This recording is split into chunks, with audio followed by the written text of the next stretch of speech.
ॐ अज्ञानतिमिरान्धस्य ज्ञानाञ्जनशलाकया चक्षुरुन्मिलितं येन तस्मै श्रीगुरवे नमः। श्रीचैतन्यमनोभीष्टं स्थापितं येन भूतले स्वयं रूपकदा मह्यं ददाति स्वपदान्तिकं। वन्देऽहं श्रीगुरुं श्रीयुतपदकमलं श्रीगुरुन् वैष्णवांश्च श्रीरूपं साग्रजातं सहगणरघुनाथान्वितं तं सजीवं साद्वैतं सावधूतं परिजनसहितं कृष्णचैतन्यदेवं श्रीराधाकृष्णपादान् सहगणललिता श्रीविशाखान्वितांश्च। हे कृष्ण करुणा सिन्धु दीनबन्धु जगत्पते गोपेश गोपिकान्त राधाकान्त नमोऽस्तु ते। तप्तकाञ्चन गौराङ्गी राधे वृन्दावनेश्वरी वृषभानुसुते देवी प्रणमामि हरिप्रिये। वाञ्छाकल्पतरुभ्यश्च कृपासिन्धुभ्य एव च पतितानां पावनेभ्यो वैष्णवेभ्यो नमो नमः। अनन्तकोटिवैष्णववृन्द की जय। नारायणं नमस्कृत्य नरं चैव नरोत्तमं देवीं सरस्वतीं व्यासं ततो जयमुदीरयेत्। शृण्वतां स्वकथा कृष्ण पुण्यश्रवणकीर्तनः हृद्यन्तस्थो यभद्राणि विद्युनोति सुहृत्सतां। नष्टप्रायेषु अभद्रेषु नित्यं भागवतसेवया भगवति उत्तमश्लोके भक्तिर्भवति नैष्ठिकी। ॐ नमो भगवते वासुदेवाय। ॐ नमो भगवते वासुदेवाय। ॐ नमो भगवते वासुदेवाय। नमः विष्णुपादाय कृष्णप्रेष्ठाय भूतले श्रीमते जयपताका स्वामिन् इति नामिने। नमो आचार्यपादाय निताय कृपाप्रदायने गौरकथाधामदाय नगरग्रामतारिणे। नमः विष्णुपादाय कृष्णप्रेष्ठाय भूतले श्रीमते भक्तिवेदान्त स्वामिन् इति नामिने। नमस्ते सारस्वते देवे गौरवाणी प्रचारिणे निर्विशेषशून्यवादी पाश्चात्यदेशतारिणे। जय श्री कृष्ण चैतन्य प्रभु नित्यानंद श्री अद्वैत गदाधर श्रीवासादि गौरभक्तवृंद। हरे कृष्ण कृष्ण कृष्ण हरे हरे हरे राम राम राम हरे हरे। हरे कृष्ण कृष्ण कृष्ण हरे हरे हरे राम राम राम हरे हरे। हरे कृष्ण कृष्ण कृष्ण हरे हरे हरे राम राम राम हरे हरे।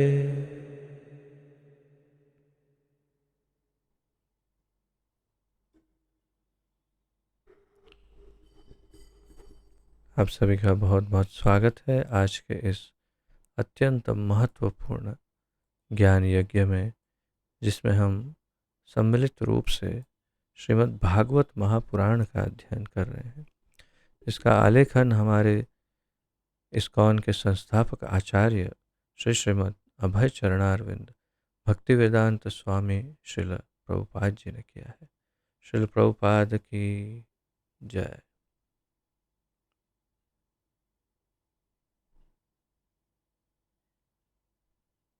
प्रथम स्कंद के द्वितीय अध्याय में एक एक करके श्लोक हम आगे बढ़ रहे हैं और कल हमने 8वें श्लोक का अध्ययन किया। बहुत ही महत्वपूर्ण श्लोक है एक एक, और उस पर अधिक समय बिताने की आवश्यकता मुझे लगती है, इसीलिए मैं इतना धीरे धीरे आगे बढ़ रहा हूँ। इस ज्ञान को हृदय में स्थापित करने की आवश्यकता है, और जब हृदय में स्थापित होगा तो आचरण में लाने का प्रयास होगा। बहुत सारे भक्त हैं विश्व भर में, परंतु आचरण में लाने की जब बात आती है, बहुत ही भक्तों को देखा है कि बहुत ही बुरी तरह फेल हो जाते हैं। और आप उनके फेसबुक प्रोफाइल में जाके देखो या फिर उनके व्हाट्सएप के डीपी में देखो, तो उससे पता चल जाता है कि वास्तव में इनकी चेतना कौन सी तरफ जा रही है। क्या ये वास्तव में जो भक्तिमय जीवन है उसको अपना पा रहे हैं, या केवल संडे प्रोग्राम में धोती तिलक धारण करके आ जाते हैं और फिर चेतना भी वही और ड्रेस भी वही, उसी तरह अपना जीवन बिताने लगते हैं। वो आपको तभी पता चलता है जब भक्त अपने फेसबुक प्रोफाइल में रह नहीं पाता है, क्योंकि वो भौतिक जीव है। आध्यात्मिक चोला पहन करके, नए नए भक्तों की बात नहीं है, नए भक्त तो बेचारे नए हैं, बच्चे की तरह है, शिशु।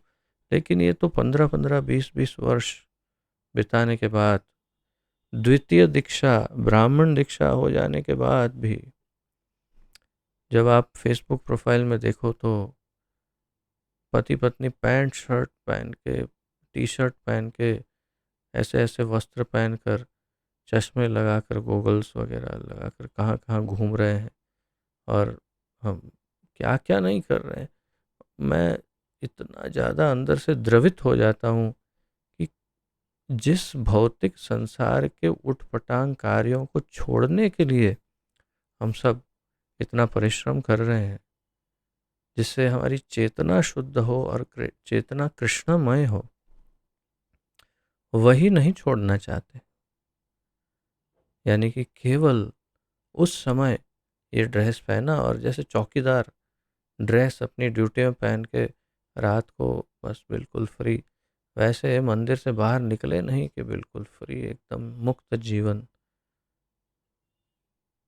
फिर कहते हैं कि जप में मन नहीं लगता है, जो पढ़ते हैं याद नहीं रहता है, ये नहीं होता, कुछ जीवन में ज़्यादा परिवर्तन नहीं दिख रहा है।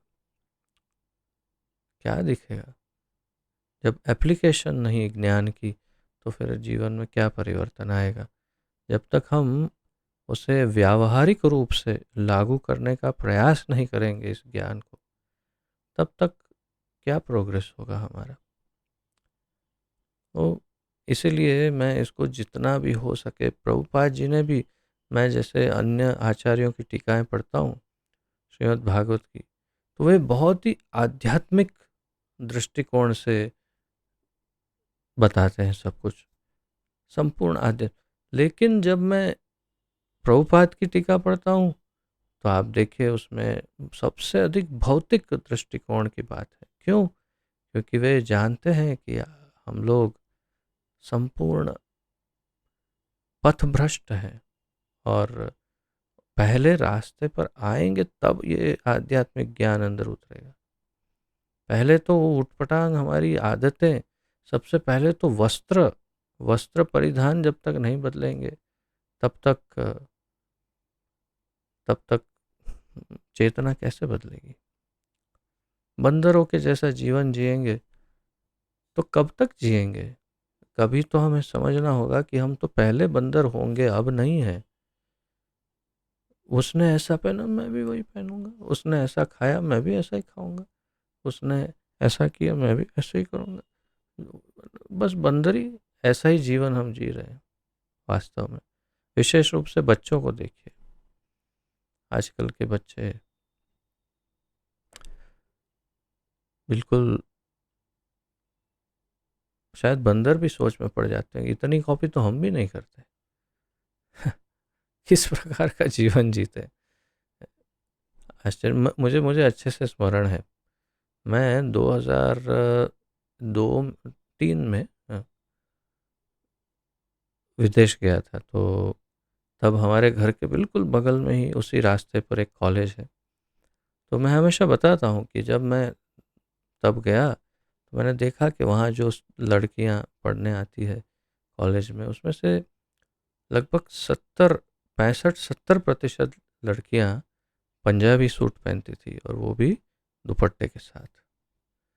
और बाकी की 20-25% जो है वो ये मैं 2003 की बात कर रहा हूँ। और 2-3 ये, और बाकी की जो लड़कियां हैं वो थोड़ा विदेशी ड्रेस पहनती थी।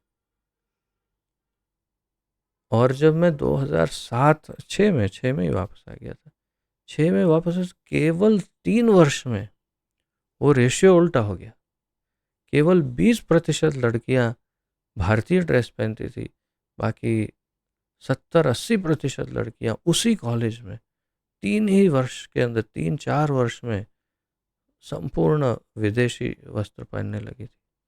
और फिर आने वाले कुछ वर्षों में तो दुपट्टे तो अदृश्य ही हो गए, पता नहीं कहाँ चले गए। अभी भी ढूंढ रहे हो कहाँ कहाँ है भाई। ये किस प्रकार का कल्चर है, बंदरों की भांति हम जीते, जानते नहीं है कि हमारी संस्कृति क्या है और संस्कृति क्यों है। क्या है तो ठीक है संस्कृति, वो तो शायद पता भी होगा, लेकिन क्यों है ये संस्कृति ऐसी, वो नहीं जानते हैं और जानना चाहते भी नहीं है। वो यही समझते हैं कि विदेशी जो पाश्चात्य जगत में जो कल्चर है वही सबसे श्रेष्ठ है। बस क्यों पता नहीं, बस लेकिन वो श्रेष्ठ है। और वो लोग क्या कर रहे हैं, वो हमारी संस्कृति अपना रहे हैं। वो धीरे धीरे धीरे यहाँ पर इस्कॉन वृंदावन में आइए, जो भारतीय लड़कियां हैं वो सब पूरे पूर्ण रूप से अच्छा परिधान नहीं करते हैं, भक्त लड़कियां भी। लेकिन जो विदेशी माताएं हैं यहाँ पर, वो सर ओढ़ करके अच्छी तरह से अपने आप को प्रस्तुत करते हैं। पता नहीं सर ओढ़ने का जो कल्चर है प्रभुपाद जी ने इतना स्पष्ट रूप से स्थापित किया है, और आज की जनरेशन में लगभग कोई माताएं सर नहीं ओढ़ती सिवाय हमारे ग्रुप के। इस बात का मुझे बहुत गर्व है कि हमारे ग्रुप की एक एक माता, यहाँ तक कि लड़कियां भी हमेशा सर ओढ़ के बैठती, कहीं भी जाते सर ओढ़ते, क्योंकि ये हमारी संस्कृति प्रभुपाद जी ने स्थापित की है।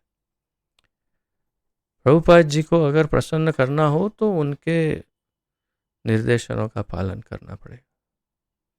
ये सामान्य बातें हैं। प्रभुपाद जी तो पहले देखेंगे, पहले ढंग के कपड़े तो पहन के आओ, जैसे हम बताते थे। बहुत ही विषम परिस्थिति में है हमारी भक्ति, भक्ति भी, यानी भक्तों की बात कर रहा हूं मैं। ये सब भक्तों में इतनी विषमता है, इतनी बुरी परिस्थिति है कि क्या बताएं। इसीलिए मैं जितना हो सकता है प्रभुपाद जी की वाणी में गहरा जाने का प्रयास कर रहा हूँ। आज भी ऐसे ही विषय है, भौतिकता के दूषण को बताएंगे, और उसी प्रकार धीरे धीरे फिर आध्यात्मिक बात पर हम आएंगे। तो आइए आज का पहले कल का श्लोक और फिर आज का श्लोक देखते हैं। सब पढ़ पा रहे हैं स्क्रीन पर? ठीक।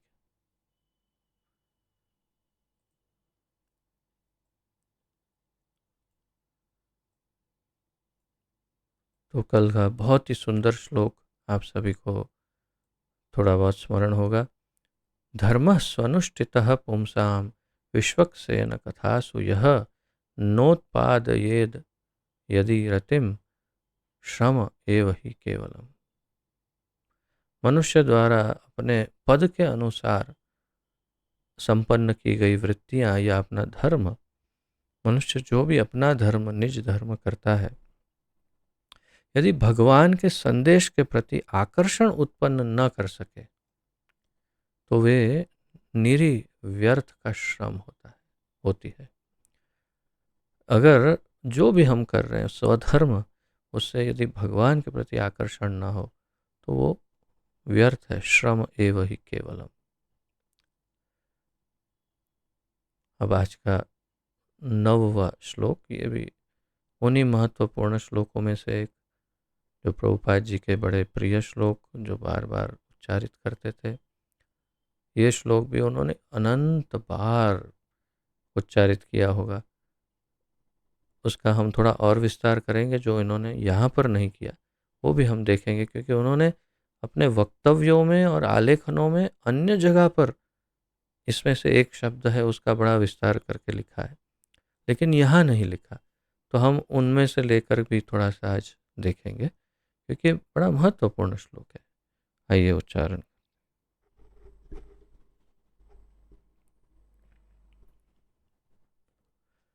धर्मस्य या धर्मस्य यापवर्गस्य नार्थोऽर्थार्थयोपकल्पते नार्थस्य धर्मैकान्तस्य कामो लाभाय हि स्मृतः धर्मस्य ह्यापवर्गस्य नार्थोऽर्थायोपकल्पते नार्थस्य धर्मैकान्तस्य कामो लाभाय हि स्मृतः।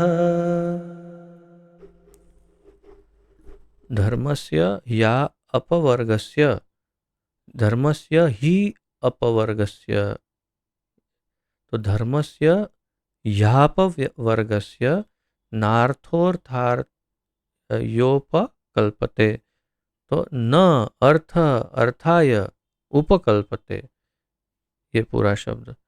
नार्थस्य धर्मैकान्तस्य, नार्थस्य धर्म, नार्थस्य धर्म एक अंतस्य, नार्थस्य धर्म एक अंतस्य, तो धर्मैकान्तस्य कामो लाभाय ही स्मृतः। शब्दार्थ, धर्मस्य वृत्ति का, ऑक्यूपेशन प्रभुपाद जी अंग्रेजी में कहते हैं, अपनी वृत्ति या अपने धर्म का, ही निश्चय ही, आपवर्गस्य अंतिम मोक्ष का, या अपवर्गस्य भी कह सकते हैं, इंग्लिश में अपवर्गस्य है ना, आप है ना, ओके। क्योंकि अन्य जगहों पर जहाँ जहाँ प्रभुपाद जी ने आलेखन किए हैं वहाँ वैसे इसको अपवर्ग ही कहते हैं, लेकिन आपवर्गस्य यानी अपवर्ग का, तो आप हो जाता है, इसलिए आपवर्गस्य यानी अपवर्ग का, अपवर्ग का। मैं आपको विस्तार से बताता हूँ बाद में। तो अंतिम मोक्ष का, न नहीं, अर्थ अंत या लक्ष्य।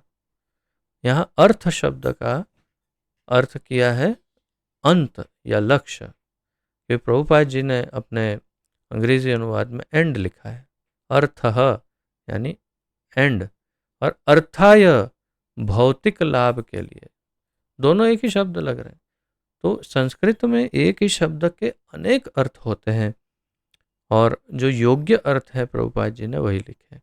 तो अर्थ अर्थाय यानी भौतिक लाभ का अंत, उपकल्पते साधन के हेतु, न तो अर्थस्य भौतिक लाभ का, देखिए यहाँ भौतिक लाभ वही अर्थ हुआ अर्थस्य, धर्म एक अंतस्य, धर्म में लगे हुए के लिए, काम इंद्रिय तृप्ति के, लाभाय लाभ हेतु ही सही सही, स्मृतः ऋषियों द्वारा बताया गया है।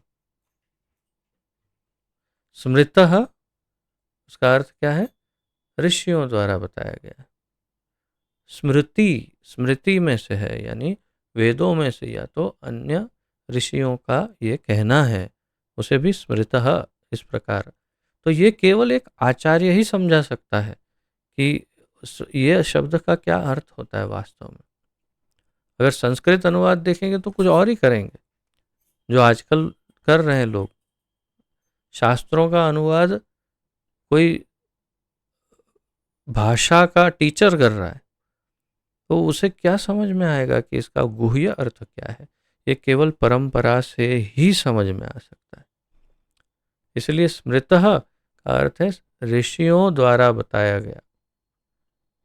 अब अनुवाद, समस्त वृत्तिपरक कार्य निश्चय ही परम मोक्ष के निमित्त होते हैं।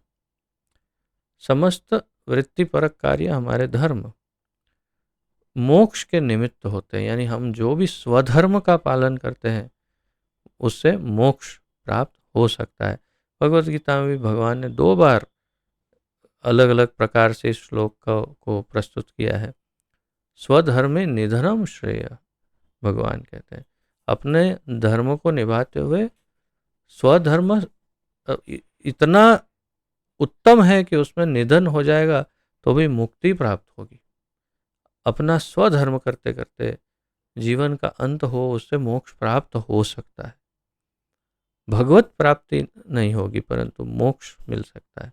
तो समस्त वृत्तिपरक कार्य निश्चय ही परम मोक्ष के निमित्त होते हैं। उन्हें कभी भौतिक लाभ के लिए संपन्न नहीं किया जाना चाहिए, सूत गोस्वामी कह रहे हैं। तो अपना निज धर्म या स्वधर्म जो है वो मोक्ष के लिए है, किसके लिए नहीं है? भौतिक लाभ के लिए नहीं है, कितना मिल रहा है, क्या मिल रहा है, क्या आ रहा है। तो आजकल क्या हो रहा है, बिल्कुल ये इसी के लिए करते हैं स्वधर्म, ताकि धन मिले या जो भी भौतिक लाभ है वो मिले। इससे भी आगे ऋषियों के अनुसार जो लोग परम वृत्ति यानी धर्म में लगे हैं, उन्हें चाहिए कि इंद्रिय तृप्ति के संवर्धन हेतु भौतिक लाभ का उपयोग कदापि नहीं करना चाहिए। अर्थात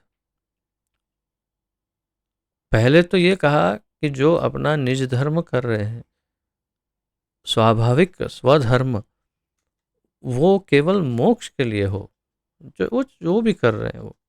और उससे आगे ऋषियों का मत है, ऐसा सूत गोस्वामी बता रहे हैं, कि जो परम धर्म में लगे हैं यानी कि जो भक्त हैं, उनकी बात है, उन्हें क्या चाहिए कि इंद्रिय तृप्ति।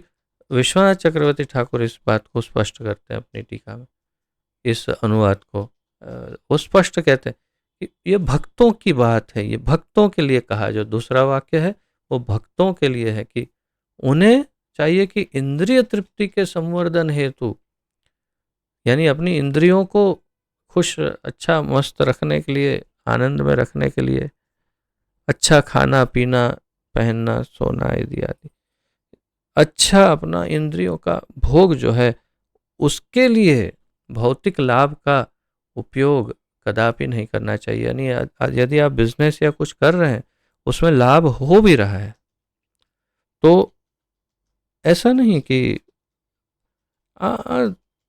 अब पहले अपना तो कर लें, एक 3 मंजिल का एक बिल्डिंग तो बना लें और थोड़ा दूसरा एक घर इधर बना लेते, एक गांव में है, एक अहमदाबाद में बना लेते हैं, एक कुछ और जगह पर मायापुर में एक बना लेंगे, एक वृंदावन में बनाएंगे।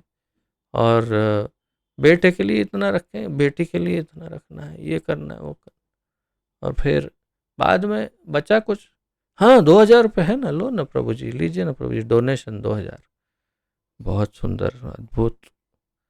तो आपके पास जो भी उत्पन्न हो रहा है वो भौतिक लाभ का उपयोग उसके कभी नहीं करना चाहिए, विशेष रूप से यदि आप भक्त हैं तो।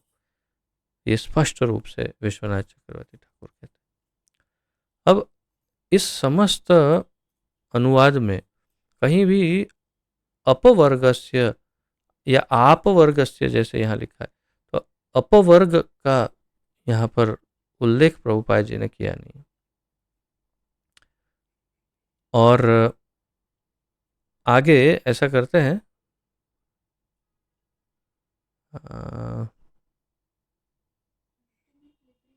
नहीं इसमें कहीं कहीं भी उन्होंने मेंशन नहीं किया है ना। तो पहले इसे समझ लेते हैं कि क्या है अपवर्ग या पवर्ग। इसका थोड़ा स्पष्टीकरण हो जाएगा तो अच्छे से हम समझ पाएंगे कि इस श्लोक का वास्तविक अर्थ क्या है। क्योंकि प्रभुपाद जी ने सिर्फ अर्थ समझा दिया, इस शब्द को विस्तरित यहाँ नहीं किया है। जैसे समस्त वृत्तिपरक कार्य निश्चय परम मोक्ष के निमित्त होते हैं, उन्हें कभी भौतिक लाभ के लिए संपन्न नहीं किया जाना चाहिए।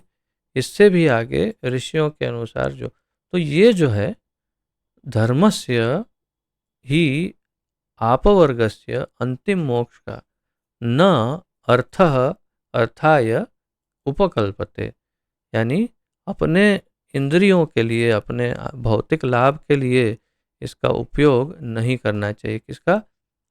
आपवर्गस्य। तो आपवर्ग क्या है? अंतिम मोक्ष का साधन या हेतु।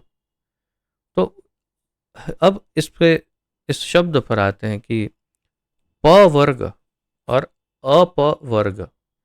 तो जब हम भाषा सीखते हैं, भाषा के अंदर अनेक वर्ग होते हैं, क वर्ग, द वर्ग, च वर्ग, ये वर्ग, और उसमें एक है प वर्ग, यानी इसके अंदर कुछ शब्दों, कुछ अक्षरों का एक सम्मेलन होता है उसमें। तो प वर्ग में क्या है? प, फ, ब, भ, म। प, प, फ, ब, भ और म, ये 5 शब्द, 5 अक्षर प वर्ग में आते हैं। लेकिन अपवर्ग का अर्थ है जो प वर्ग नहीं हो, उसे अपवर्ग, अपवर्ग कहते हैं। अपवर्ग जैसा कोई वर्ग नहीं है, यानी उसमें कोई अक्षर नहीं है, परंतु उसमें उसका अर्थ है कि जो प वर्ग का जो है, जो कुछ वो जिसमें ना हो, उसे अपवर्ग कहते हैं। तो प वर्ग में ये जो शब्द है उसका क्या अर्थ है? तो आइए प्रभुपाद जी जो कह रहे हैं उससे इसको समझते हैं। मैं आपके सामने दूसरा स्क्रीन शेयर करता हूँ। Can I change the screen? Okay, कोई बात नहीं, दोबारा ऐसे करते हैं। अब ये स्क्रीन सभी देख पा रहे हैं? हिंदी में पढ़ रहे हैं? ओ, इंग्लिश है, अच्छा। हिंदी में पढ़ पा रहे हैं? बस ठीक है। तो यहाँ पर अब देखते हैं।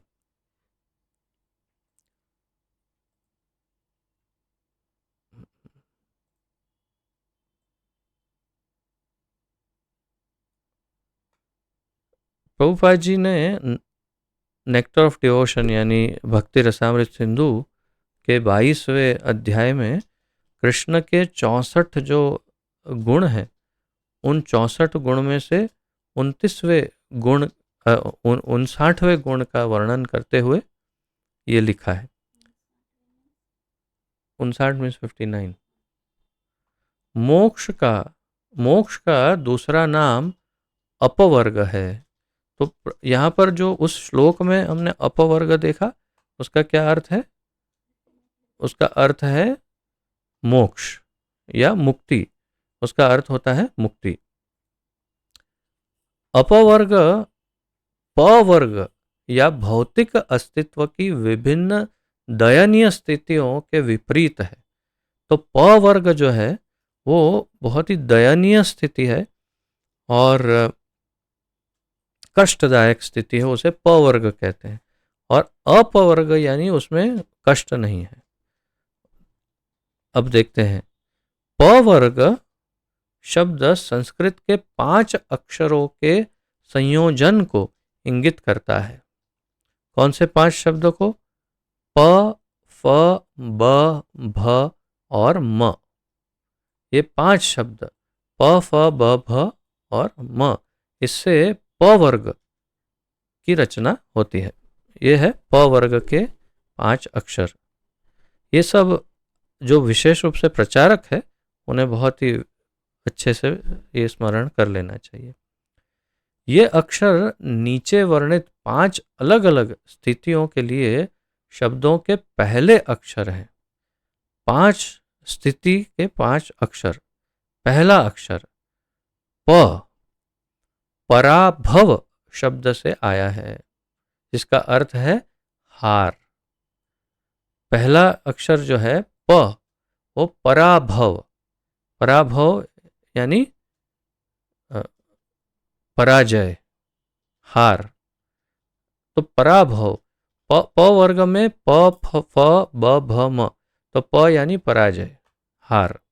अस्तित्व के लिए इस भौतिक संघर्ष में हमें बस हार का सामना करना पड़ रहा है। यानी कि हम सतत निरंतर हर किस में नहीं हारते, आप स्वयं जानते हैं। दरअसल हमें जन्म मृत्यु, रोग और बुढ़ापा, इन पर विजय प्राप्त करनी है। और क्योंकि इन सभी दयनीय स्थितियों पर काबू पाने की कोई संभावना नहीं है, माया के भ्रम के कारण हम केवल पराभव या हार से मिल रहे हैं। प्रभुपाद जी समझा रहे हैं कि क्यों हार जाते हैं, क्योंकि हमें जन्म मृत्यु जरा व्याधि, जन्म मृत्यु रोग और बुढ़ापा, इस पर विजय प्राप्त करनी है हमें। इसलिए हमें ये मनुष्य शरीर मिला है। हमें मनुष्य शरीर इसलिए मिला है ताकि हम जन्म मृत्यु, रोग और बुढ़ापा, इस पर विजय प्राप्त कर सके, जन्म मृत्यु जरा व्याधि। और क्योंकि इन सभी दयनीय स्थिति पर काबू पाने की कोई संभावना नहीं है, हम न जन्म पर काबू, न मृत्यु पर काबू, न बुढ़ापे पे काबू, न रोग पर काबू, किसी पर काबू नहीं पा सकते, तो माया के भ्रम के कारण हम केवल हमें हार मिल रही है। वैज्ञानिकों को देखो, आधुनिक लोगों को, सर इसकी चर्चा हम कर ही चुके हैं। चाहे एक छोटी सी बीमारी आ जाए, आज के न्यूज़ में मैं देख रहा था हेडलाइन में कि अंततोगत्वा ऐसा मान ही लिया है कि कोरोना जो है वो चाइना के वुहान शहर में जो लेबोरेटरी है, उसमें एक अकस्मात के कारण अचानक वो वायरस स्प्रेड हो गया।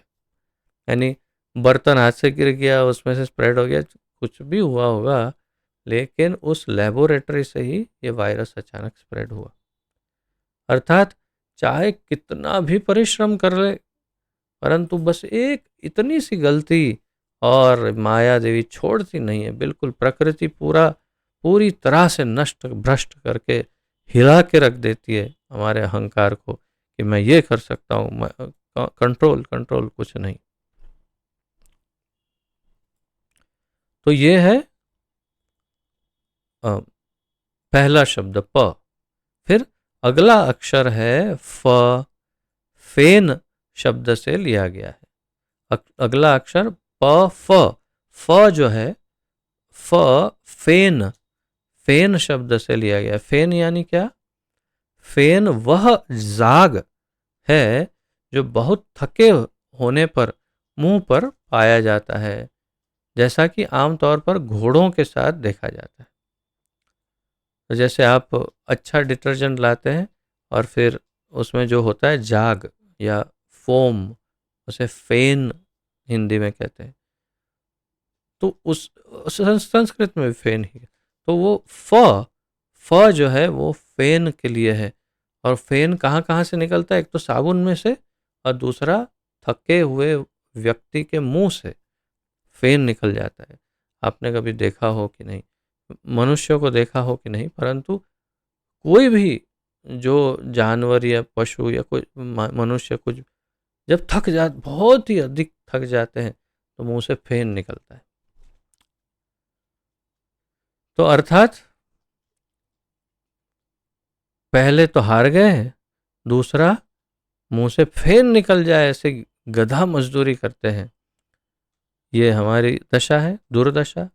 फिर तीसरा अक्षर ब अक्षर बंध या बंधन शब्द से आया है। तो प फ ब यानी बंधन या बंध। तो हम सब बंधे हुए हैं, इस माया के पाश में ऐसे बंधे हुए हैं कि वास्तव में हम कुछ भी अपना मन चाह कर ही नहीं सकते। सिर्फ विचार करते हैं, बहुत परिश्रम करते हैं, फेन निकलता है, इतना सा मिलता है, और हम सोचते हैं आहा क्या ले लिया हमने, क्या मिल गया। तो ये ब। और फिर भ शब्द भीति या भय से लिया गया है। भ का अर्थ है भय, भीति, भय, भयानक भय। तो इतना सब होने पर भय लगता है, अरे ये चोरी हो जाएगा, अरे वो लोग कोई लूट जाएगा, अरे कोई चीटिंग कर देगा, अरे कोई मार देगा, अरे कोई ये हो जाएगा, वो हो जाएगा। बस भय, भय में जीते रहो। और फिर अंतिम शब्द क्या है? म। म शब्द मृत्यु के लिए, म शब्द मृत्यु से लिया गया है। तो प वर्ग शब्द अस्तित्व के लिए हमारे संघर्ष और हार, थकावट, बंधन, भय और अंत में मृत्यु के साथ हमारे मिलन का प्रतीक है। तो प वर्ग क्या है? प वर्ग सबसे पहले संघर्ष, फिर हार, फिर थकावट, फिर बंधन, भय और अंत में मृत्यु।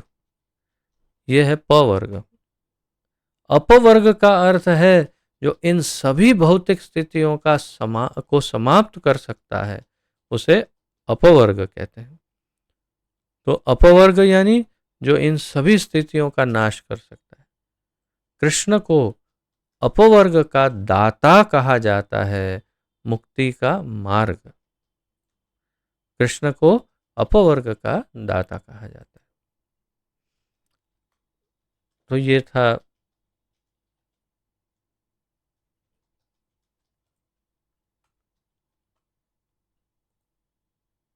एक अल्प परिचय। एक और है, इसको आप देखिए, थोड़ा सा आपको इससे शायद स्मरण रखने में आसानी होगी। देखिए, सबसे पहले प परिश्रम, फिर फ यानी फेन, फिर ब, तो यहाँ व्यर्थता लिखा है क्योंकि प्रभुपाद जी ने कई जगह पर ऐसा भी लिखा है व्यर्थता। तो व्यर्थता या वास्तव में बंधन, ब यानी बंधन, और फिर भ भय, और अंत में म यानी मृत्यु। बस प फ ब भ और म, इसमें गोल गोल घूमते रहते हैं हम सब मनुष्य। तो आप इसे इस प्रकार इस चित्र के द्वारा भी याद रख सकते हैं, प फ ब भ म।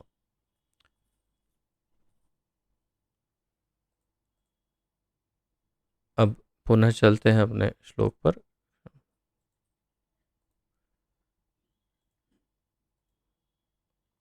तो आशा है सबको काफी स्पष्ट हो गया होगा कि ये प वर्ग क्या है और अपवर्ग क्या है। तो यहाँ पर धर्मस्य ही आपवर्गस्य यानी अंतिम मोक्ष जो है, अपवर्ग यानी मोक्ष प्रदान करने वाला। फिर से अनुवाद पढ़ के फिर आगे चलते हैं। समस्त वृत्तिपरक कार्य निश्चय ही परम मोक्ष के निमित्त होते हैं। उन्हें कभी भौतिक लाभ के लिए संपन्न नहीं किया जाना चाहिए। इससे भी आगे यानी भक्तों के लिए, ऋषियों के अनुसार जो लोग परम वृत्ति यानी धर्म में लगे हैं, यानी भक्त जो हैं, उन्हें चाहिए कि इंद्रिय तृप्ति के संवर्धन हेतु, इंद्रिय तृप्ति बढ़ाने के लिए भौतिक लाभ का उपयोग कदापि नहीं करना चाहिए। तात्पर्य हम पहले ही बता चुके हैं, प्रभुपाद जी कह रहे हैं कि पूर्ण ज्ञान तथा भौतिक अस्तित्व से विरक्ति भगवान की शुद्ध भक्तिमय सेवा के पीछे पीछे स्वतः आ जाते हैं। भगवान के पीछे पीछे क्या आ जाता है? हम पहले ही बता चुके हैं कि पूर्ण ज्ञान तथा भौतिक अस्तित्व से विरक्ति यानी ज्ञान और वैराग्य किसके पीछे पीछे आ जाते हैं? शुद्ध भक्तिमय सेवा के पीछे पीछे आ जाते हैं। कैसे?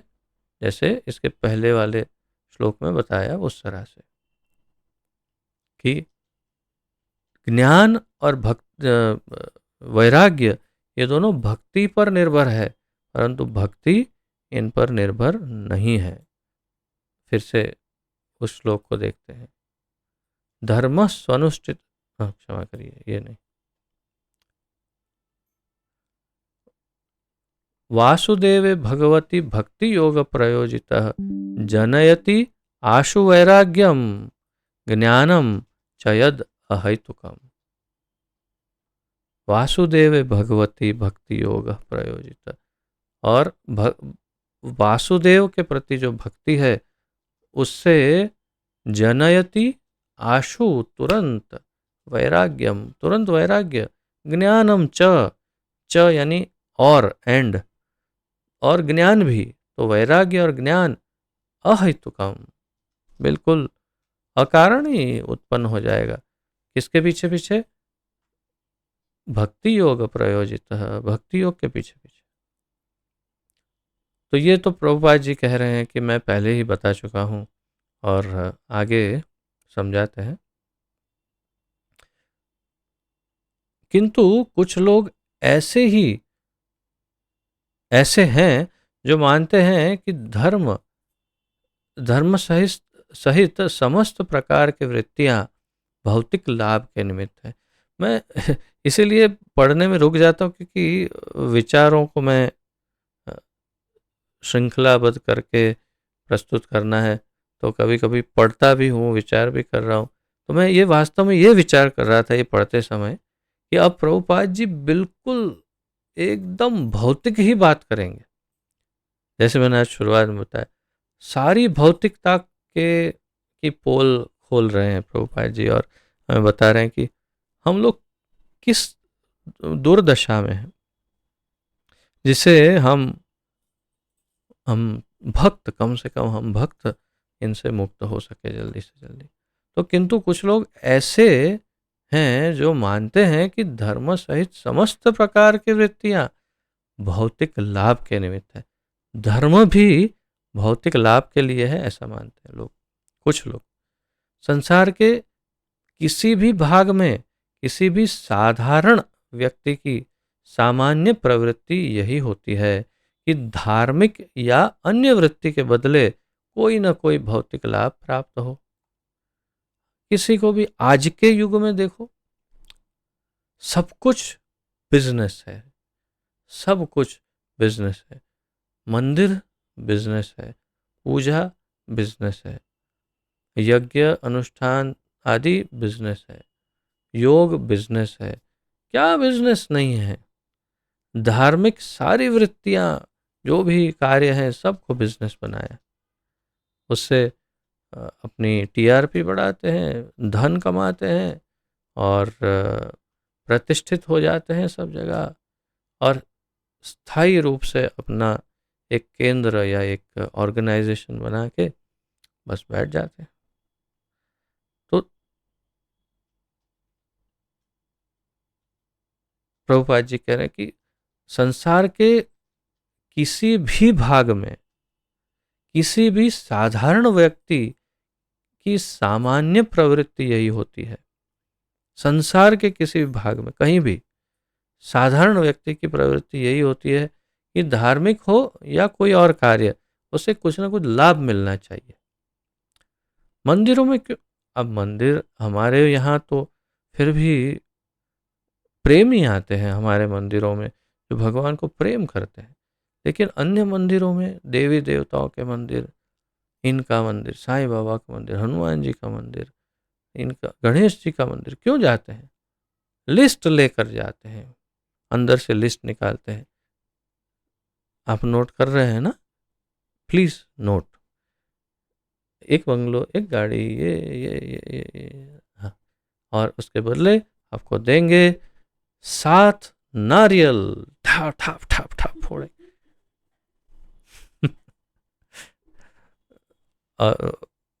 और वहां से हनुमान जी ऐसा गदा लेकर ठक ठक ठक सब नारियल आपको वापस भेजेंगे। कितना एकदम कॉमेडी कॉमेडी सीन होता होगा नहीं, अगर हम पूरा सीन देख पाए तो। ऐसे ही लिस्ट ले लेकर वास्तविकता है कि लोग जाते हैं। शनिवार को हनुमान जी के मंदिर के बाहर लाइन देखो, रात को 12-12 बजे तक, और मंदिर में बिजनेस देखो कि उस दिन वो हनुमान जी को पता नहीं क्या क्या कर करके उनको जगा के रखता है वो पुजारी, कि नहीं आज तो आपका ओवर टाइम है सर, क्योंकि उससे मेरा घर चलता है, इसलिए आज आपको 12 बजे तक जागना पड़ेगा। मैंने खुद देखा है अहमदाबाद में, 12-12 बजे तक मंदिर में लाइन लगी रहती है हनुमान जी के मंदिर में और तेल चढ़ा रहे हैं, आंकड़ा फूल चढ़ा रहे, क्या कर रहे क्या, बस सिंदूर क्यों लिस्ट लेके गए भाई सब, मुझे शनि से बचाना, मुझे ये, ये, मेरा ये हो जाए मेरा इत्यादि।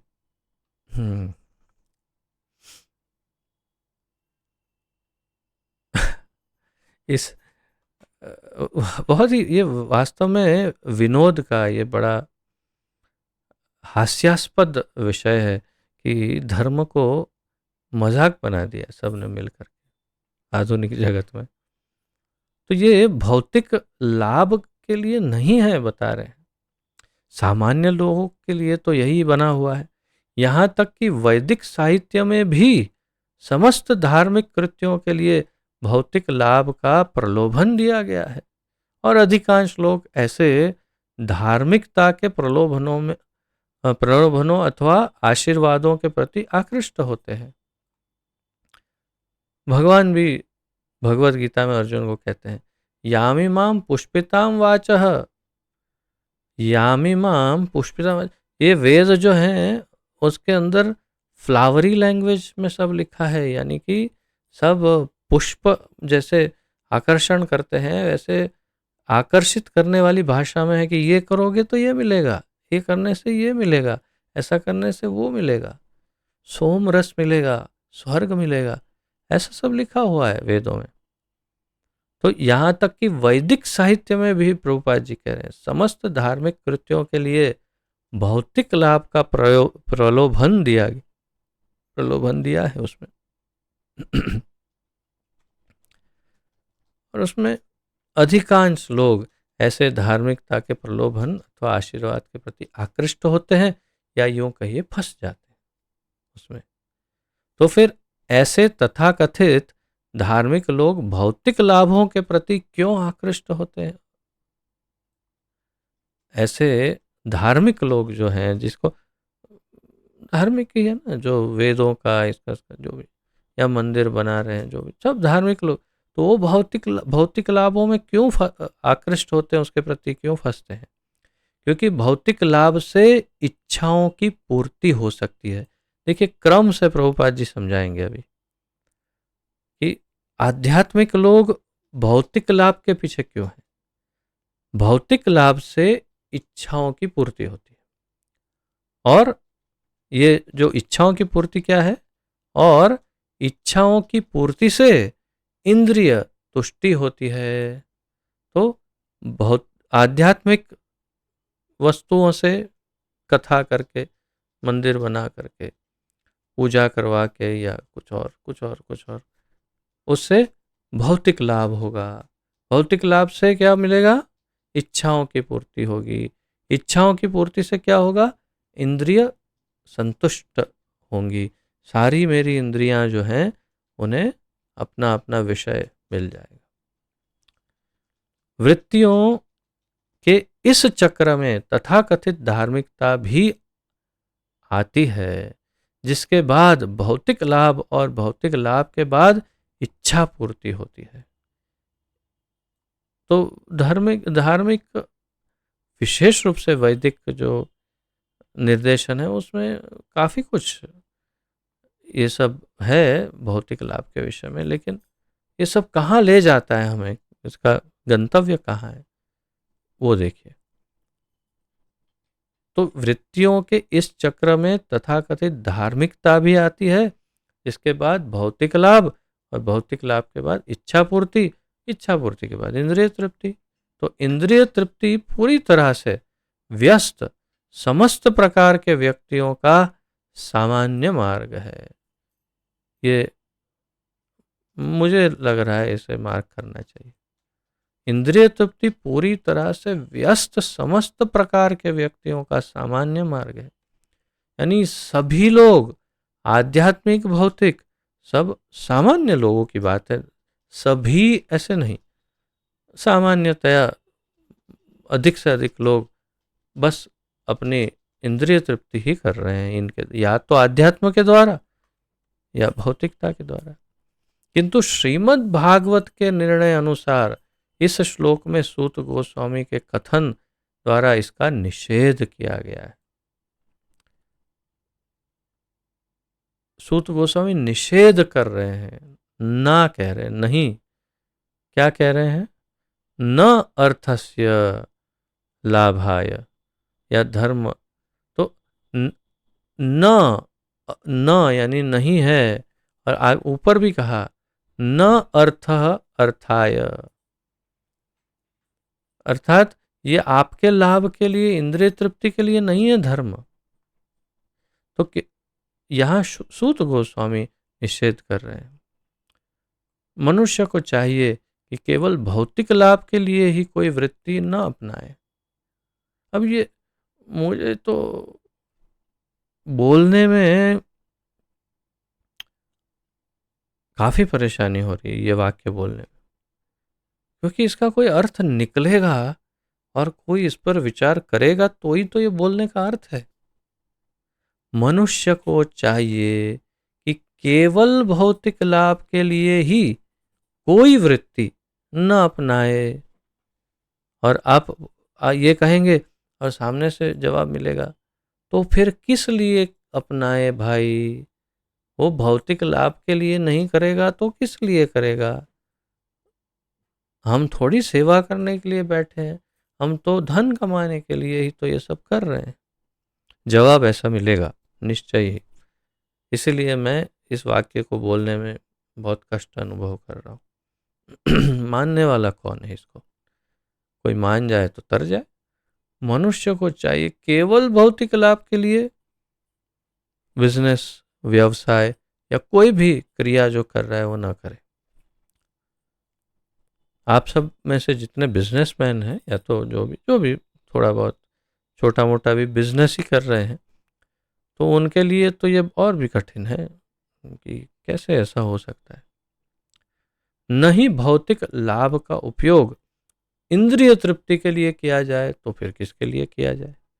हमें तो यही ट्रेनिंग मिली है कि धन कमाओ जोरदार जबरदस्त, कैसे भी ऐसे वैसे जैसे कुछ भी करो, किसी को लूटो गिराओ तोड़ो मारो पीटो, वो उसका जो हो जाए, हमारा धन हम निकाल लो और अपने परिवार को बस, मैं मेरा परिवार खुश रहे, मजे में रहे, आनंद में रहे।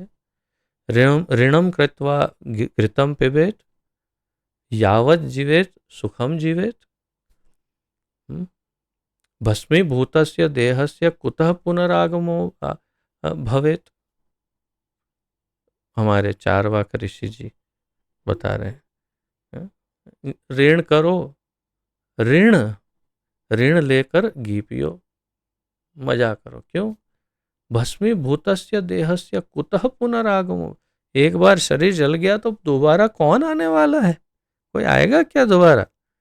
यानी कि मैं जीवात्मा नहीं हूं, मैं शरीर हूं, ये कंसेप्ट बता रहे। इसलिए ऋण लेकर घी पियो, मजे करो, और कौन देखने गया है कल क्या होने वाला है, बस जलसा करो, मजे करो। तो ये हो रहा है और ये हमें नहीं करना है। तो न ही भौतिक लाभ का उपयोग इंद्रिय तृप्ति के लिए किया जाए। भौतिक लाभ का सदुपयोग किस प्रकार किया जा सकता है, इसका वर्णन आगे हुआ है। अब अगले श्लोक में सूत गोस्वामी बताएंगे कि तो फिर भौतिक लाभ जो भी होता है उसका क्या करना चाहिए, ये बताएंगे। तो अब थोड़ा सा हाँ समय है, आज ले लेते हैं एक और, छोटे छोटे हैं ये, इतने ज़्यादा बड़े नहीं।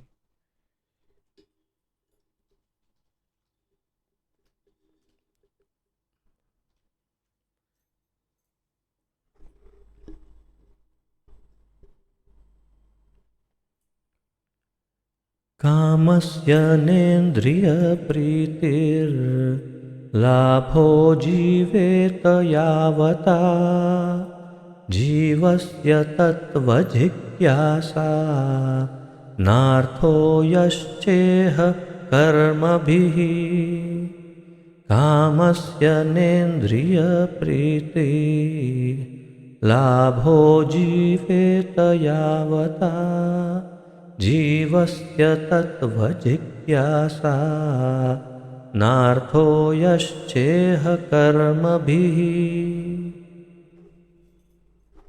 कामस्य नेन्द्रिय प्रीतिर लाभो जीवेत यावता जीवस्य तत्व जिज्ञासा नार्थो यश्चेह कर्मभिः। शब्दार्थ। कामस्य इच्छाओं का, काम यानी इच्छा, न नहीं इंद्रिय इंद्रियों की, प्रीति ही तुष्टि, इंद्रिय प्रीति ही यानी इंद्रियों की संतुष्टि, इंद्रिय को जो प्रिय है वो उसे देना। लाभ लाभ, जीवेत आत्म संरक्षण, यावता जितना, जीवस्य जीव का, तत्व वही यावत, यावत जीवेत सुखम जीवेत, तो यावता जीवस्य यानी जितना जीव का, तत्व परम सत्य की, जिज्ञासा पूछताछ उत्कंठा, न नहीं अर्थ अंत या लक्ष्य, यह च इह, यह च इह अन्य जो भी, कर्म भी वृत्तियों के द्वारा। अनुवाद। जीवन की इच्छाएं इंद्रिय तृप्ति की ओर लक्षित नहीं होनी चाहिए। जीवन में जो भी इच्छाएं हैं वो किस दिशा में जा रही है, देखो मुझे वो करना है, मुझे ये करना है, मुझे ऐसा पहनना है, मुझे ऐसा बनाना है, मुझे किस दिशा में जा रही है, ताकि मैं मेरा परिवार, हमारी इंद्रियां सब आनंद में रहे। नहीं, मुझे ये करना है जिससे ठाकुर जी और मेरे गुरुदेव प्रसन्न हो, मुझे ऐसा करना है जिससे प्रभुपाद और भगवान हमेशा प्रसन्न हो। लक्ष्य ऐसा होना चाहिए। तो जीवन की इच्छाएं इंद्रिय तृप्ति की ओर लक्षित नहीं होनी चाहिए। मनुष्य को केवल स्वस्थ जीवन की या आत्म संरक्षण की कामना करनी चाहिए, क्योंकि मानव तो परम सत्य के विषय में जिज्ञासा करने के निमित्त बना है।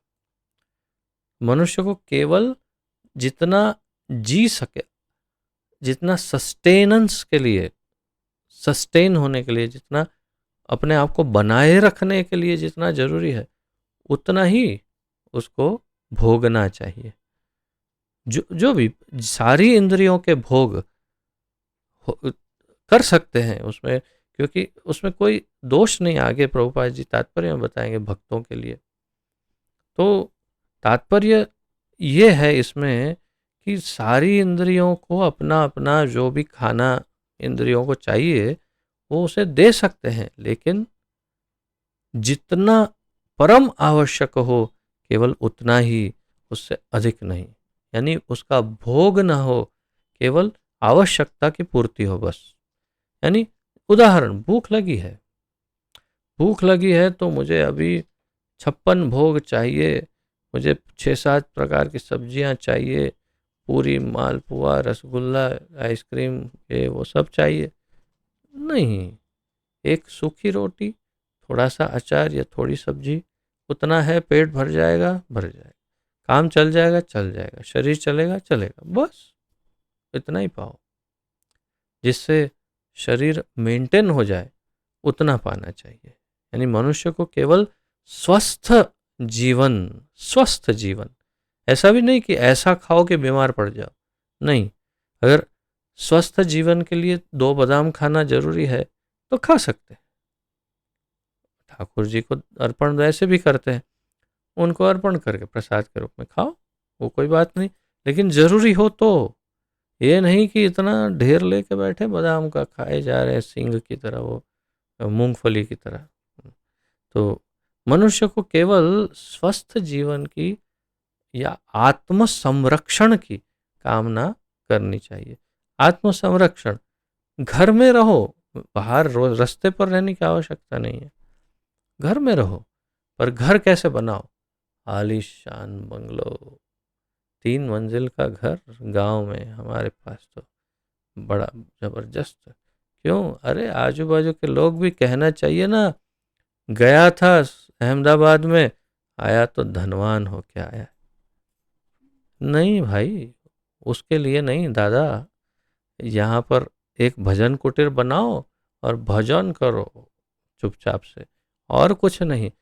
वही वही यहाँ पर समझाना चाह रहे कि आत्म संरक्षण की कामना करनी चाहिए। हाँ, उसके लिए कितना चाहिए कि भाई रात को कोई पशु ना आ जाए या कोई इधर उधर, हम आराम से रहो घर के अंदर, छोटा घर बस।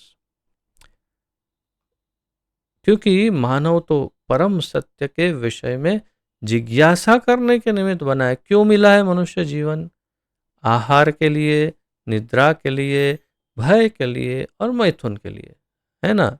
नहीं, मिला है ये शरीर आत्मा की जिज्ञासा, अथातो ब्रह्म जिज्ञासा, आत्म जिज्ञासा, ब्रह्म जिज्ञासा करने के लिए मिला है शरीर कि मैं कौन हूं, भगवान कौन है, हमारा संबंध क्या है, इत्यादि।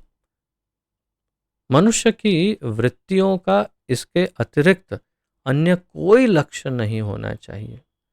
मनुष्य को, मनुष्य जीवन में अंतिम लक्ष्य सभी का, सभी मनुष्यों का अंतिम लक्ष्य भगवान ही होने चाहिए।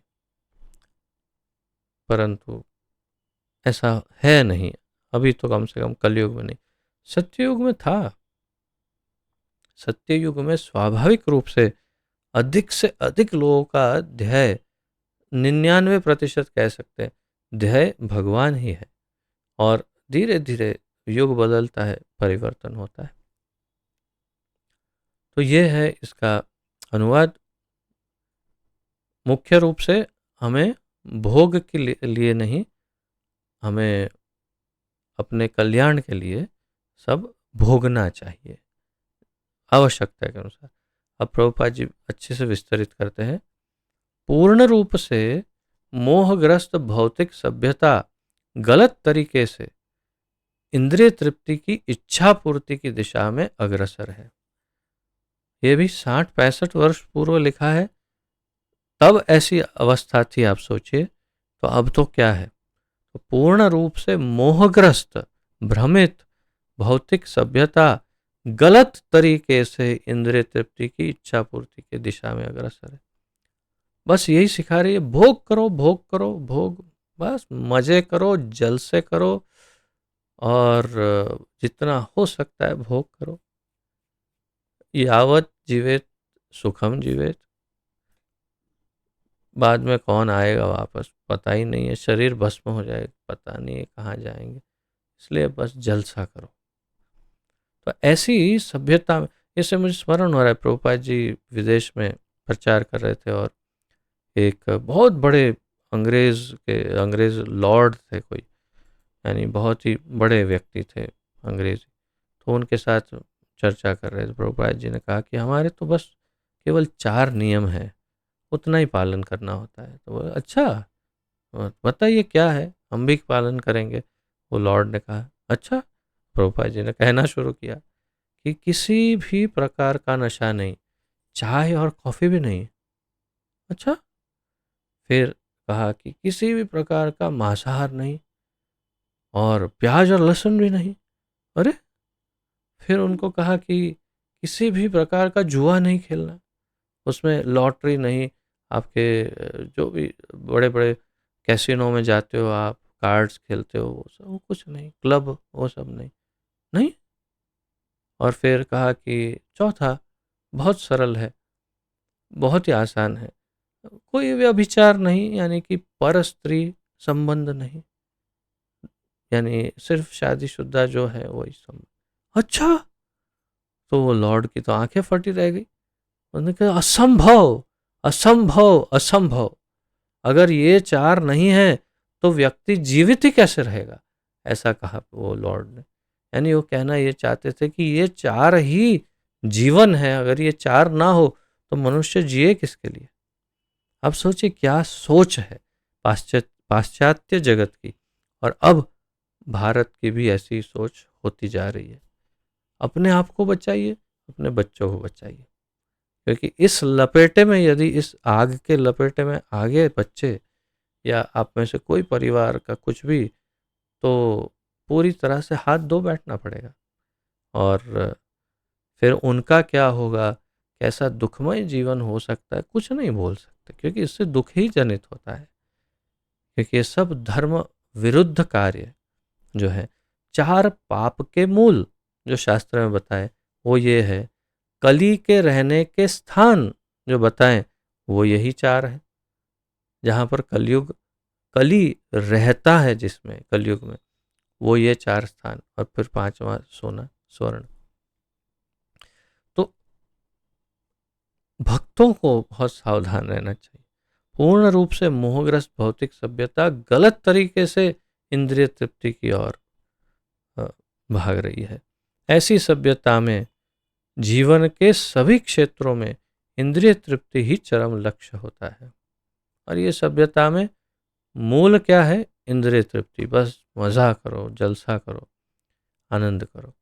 चाहे राजनीति हो कि समाज सेवा, परोपकार, परहितवाद या धर्म, यहाँ तक कि मोक्ष में भी वही इंद्रिय तृप्ति के रंग की प्रधानता बढ़ती ही जा रही है। प्रभुपाद जी कह रहे, प्रभुपाद जी के समय में ही ये सब शुरू हो गया था। यानी धार्मिक प्रचार में भी इंद्रिय तृप्ति दिखाई देने लग गई थी उसी समय। अब तो आप देखिए, देख ही चुके हैं कितने बड़े बड़े नामी गिरामी जो सो कॉल्ड संत जो थे, वो सब जेल में बैठे हैं। कैसे कैसे व्यभिचारी जीवन, कितने निकृष्ट व्यभिचारी जीवन जीते, और फिर भी लोग उनके भक्त हैं। फिर भी उनके भक्त हैं। उनकी सामान्य बुद्धि का तो कुछ तत्व ही बचा नहीं। सोचिए क्या कहें। कहने का तात्पर्य है कि ये होता जा रहा है। प्रभुपाद जी कह रहे हैं बचो। राजनीतिक क्षेत्र में लोगों के नेता अपनी अपनी इंद्रिय तृप्ति के लिए परस्पर झगड़ते हैं। मतदाता भी नेताओं को तभी मानते हैं जब वे उनकी इंद्रिय तृप्ति कराने का वचन देते हैं। जब मतदाता अपनी इंद्रिय तृप्ति में असंतुष्ट हो जाते हैं, तब वे नेता को पदच्युत करा देते हैं। तो ये चल रहा है राजनीति में। पूरा चित्रण दिखा दिया कि राजनेता क्यों है, उसको बस वो पद चाहिए। उसके लिए क्या करता है, अपने मतदाताओं को प्रसन्न, आपको हम लैपटॉप देंगे, आपको हम ये देंगे, आपको ये फ्री देंगे, हम ये देंगे। और फिर पूरी तरह से नहीं दे पाए तो मतदाता ने कहा अरे नहीं दे पाया ये, इसको हटाओ यहाँ से, और उसको हटा देते हैं। तो इस तरह से चलता रहता है सब इंद्रिय तृप्ति। नेताओं द्वारा मतदाताओं की इंद्रियों की तुष्टि न करके उन्हें सदैव निराश करना पड़ता है। और कभी कोई नेता अपने मतदाताओं की इंद्रिय तृप्ति तो कर ही नहीं सकते, वो तो संभव ही नहीं है। इसलिए सब अंततोगत्वा निराश होते हैं। अब देखिए, इसीलिए इस बार के जो लोकल इलेक्शंस है उसमें कई जगहों पर बीजेपी गिर रही है। क्यों गिर रही है? विफल हो रहे हैं। जो आवश्यकताएं या आशाएं या अपेक्षाएं हैं समाज की, पूरी नहीं कर पा रहे, तो विफल हो रहे हैं। तो अब वापस कांग्रेस को लाने का प्रयास कर रहे हैं। यानी वो भी बुद्धिमानी दिखा रहे हैं। अन्य क्षेत्रों में भी यह लागू होता है। कोई भी जीवन की समस्याओं के प्रति गंभीर नहीं है, कोई गंभीर नहीं है, उसकी ट्रीटमेंट कराने के लिए एकदम सीरियस हो जाते हैं, इसकी ट्रीटमेंट कराएं, ये करा। लेकिन ये समस्याएं ही क्यों आती है, वो कोई नहीं सोचता है। समस्या आई, उसको बस हल करो, समस्या आई उसको हल करो। लेकिन समस्या उत्पन्न कहाँ से हुई, उसको छोड़ दो। यहाँ तक कि परम सत्य से तदाकार होने के इच्छुक पथगामी मुमुक्षु भी इंद्रिय तृप्ति के लिए आध्यात्मिक हत्या, यहाँ पर अनुवादक का कुछ मुझे कुछ गड़बड़ लग रही है, क्योंकि वास्तव में प्रभुपाद जी ने अंग्रेजी में लिखा है स्पिरिचुअल सुसाइड, तो आध्यात्मिक आत्महत्या करने तक को उद्यत रहते हैं। यानी परम सत्य के तदाकार होने के इच्छुक पथगामी मोक्षकामी जो हैं, वे भी इंद्रिय तृप्ति करने लग जाते हैं और इंद्रिय तृप्ति के लिए आध्यात्मिक आत्महत्या करने तक को उद्यत रहते हैं। यानी कि अपने आध्यात्मिक जीवन को नष्ट करके भी इंद्रिय तृप्ति करना चाहते हैं। किंतु भागवत का कथन है कि मनुष्य को इंद्रिय तृप्ति के लिए नहीं जीना चाहिए, किंतु भागवत क्या कह रही है, हमें इंद्रिय तृप्ति के लिए जीवित नहीं रहना चाहिए। इंद्रियों की तुष्टि वहीं तक की जाए जहां तक आत्म संरक्षण हेतु आवश्यकता हो। जितनी आत्मरक्षा के लिए जरूरी हो इतनी ही तृप्ति हो, इंद्रियों की उतनी ही आवश्यकताओं की पूरी करे। इंद्रिय तृप्ति के लिए नहीं, इंद्रिय तृप्ति, इसलिए मैंने वो शब्द हटा दिया मेरी वाक्य रचना से। पहले मैंने कहा इंद्रिय तृप्ति, फिर वो शब्द हटा के कुछ और बोला मैं। क्यों? अपनी इंद्रियों की तृप्ति करनी ही नहीं है वास्तव में। तृप्त यानी संतुष्ट, इंद्रियों को संतुष्ट नहीं करना है, इंद्रियों की आवश्यकता की पूर्ति करनी है। उनको इतनी आवश्यकता है, बस इतना ही देना है। क्योंकि शरीर इंद्रियों से बना है और ये इंद्रियां कुछ न कुछ तुष्टि चाहती है, अतः ऐसी इंद्रियों की तुष्टि के लिए कुछ विधि विधान बनाए गए हैं। और शरीर भी इंद्रियों का एक पैकेज है, डिब्बा, जिसमें इंद्रियां ही इंद्रियां हैं। तो वो तो पूरी करनी है, उसकी भी मांगे हैं, तो क्या करें? तो उसके नियम बनाए हैं कि उन नियमों के अनुसार उसकी तुष्टि हो। किंतु इंद्रियां अनियंत्रित भोग के लिए नहीं है, अनियंत्रित भोग के लिए नहीं है इंद्रियां। जैसा कि आजकल के लोग समझते हैं, शादी हो गई, अनियंत्रित ढंग से भोग करो, क्या तो शादी हो गई, अब हो गया। प्रभुपाद जी अब बताएंगे, यहाँ पर बहुत ही स्पष्ट कहेंगे कि किस प्रकार से नियम से हमें इंद्रियों की तुष्टि करनी है। उदाहरणार्थ विवाह का ही उदाहरण ले रहे हैं प्रभुपाद जी। विवाह यानी स्त्री तथा पुरुष की युति संतान उत्पत्ति के लिए आवश्यक है, किंतु यह इंद्रिय भोग के लिए नहीं होता। तो स्त्री और पुरुष का मिलन जो है वो किस लिए होता है? संतान उत्पत्ति के लिए। ये प्रकृति का नियम है। जो दो अलग प्रकार के, अलग क्या कहेंगे उसे, लिंग के जो दो है, एक पशु हो, मनुष्य हो, चाहे कुछ भी हो, उनका मिलन क्यों है? ये प्रकृति का नियम है, ताकि प्रजनन होकर प्रजा उत्पत्ति हो। प्रजा उत्पत्ति के लिए, यानी संतान की उत्पत्ति के लिए है, किंतु यह इंद्रिय भोग के लिए नहीं है। जैसा कि आजकल यही विज्ञापन है कि बस मुक्त रूप से भोग करो, और उसके लिए, और डायरेक्ट नहीं बोलेंगे तो इनडायरेक्टली यही कह रहे, सारी एडवर्टाइजमेंट्स, सारा जो कुछ भी दिखा रहे हैं, जो वो वही कहना चाहते हैं कि बस भोग करो। स्वेच्छ, हाँ ओके, ये एक पूरा शब्द है। स्वेच्छ निरोध के अभाव में परिवार नियोजन के लिए प्रचार करना पड़ता है, किंतु मूर्ख लोग यह नहीं जानते हैं कि परम सत्य की खोज में लगते ही स्वतः परिवार नियोजन हो जाता है। ये भी आश्चर्य की बात है, क्योंकि मुक्त जीवन जीते हैं और फिर प्रजा बहुत ज़्यादा बढ़ जाती है, फिर गवर्नमेंट को बीच में आना पड़ता है, अरे आप कंट्रोल करो प्रजा का, क्या कहते हैं उसको, परिवार नियोजन, हाँ जैसे प्रभुपाद जी लिखे, परिवार नियोजन की योजनाएं, लेकिन स्वेच्छ निरोध के अभाव में, यानी कि सेंसेस के ऊपर, इंद्रियों के ऊपर कोई कंट्रोल नहीं, मुक्त रूप से भोग करना है।